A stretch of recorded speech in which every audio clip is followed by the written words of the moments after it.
All right, let's get right into this one. What we're looking at here is a super raw, first-hand story about a young Ukrainian man's very first trip to England. And this isn't some tourist diary, you know?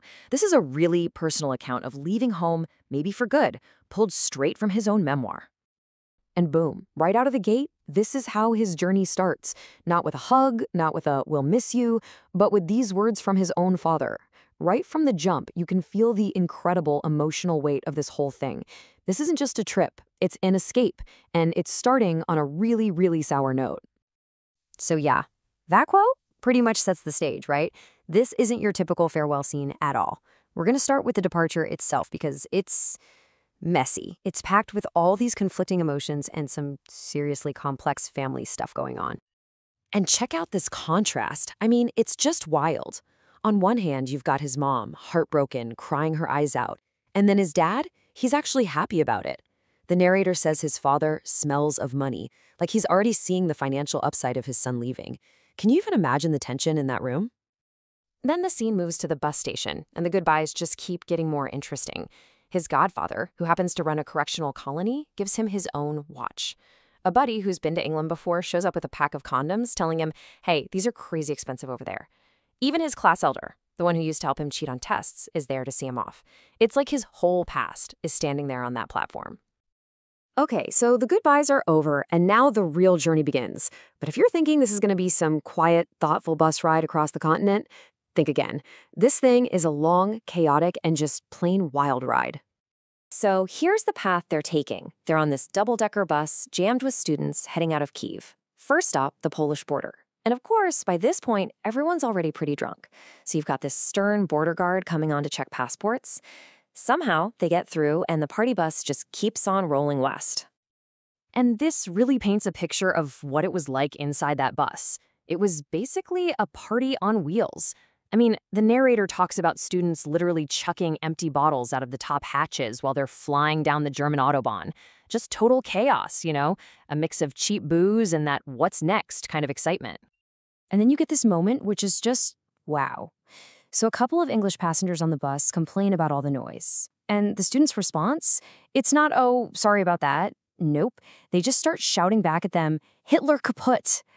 I mean, can you picture the look on those poor English tourist faces? Just pure confusion. All right, so the crazy bus ride is finally over. They're in France, and the whole move just shifts completely. Now he's getting on a ferry to cross the English Channel. And for him, this is a huge, huge moment. He steps onto this ferry, and it's like nothing he's ever seen. It feels like this giant floating shopping mall. He's amazed, right? He's trying out all the free perfume testers in the shop. But then, bam, reality check. He thinks about buying a sandwich, does the math in his head, and realizes there's no way he can afford it. And that's when he remembers the can of meat his mom packed for him. It's such a perfect little symbol of the two worlds he's caught between.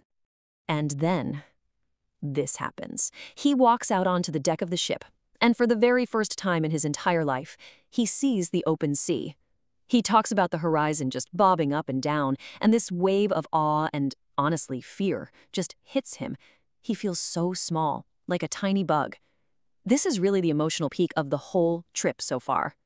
So he's had this massive emotional moment with the sea, but that feeling doesn't last long because now comes the anxiety. The ferry is docking in Dover. He's at the final hurdle, the English immigration checkpoint. This is the make or break moment.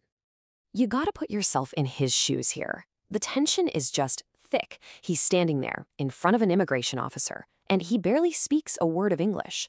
His whole future, everything he's just gone through, it all comes down to this one conversation. What is the officer going to ask him? And how on earth is he supposed to answer? So the officer looks at him and asks the question in English. Our guy, he has no clue what was just said. Not a single word. So what does he do? He takes a shot in the dark.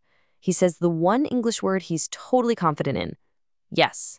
That's it. His entire answer is just yes. And you're not going to believe it, but it works. The officer just stamps his passport, he's in. He just gambled his entire entry into England on a single word, and he won. The sheer luck of it is just incredible. So he's done it. He's on English soil, he got past his father's harsh words, he survived the crazy bus ride, he navigated the terror of that final border crossing. He's here. But it really makes you wonder, doesn't it? Was that the entire journey? Or was this whole crazy trip just the prologue to an even bigger story that's only just beginning.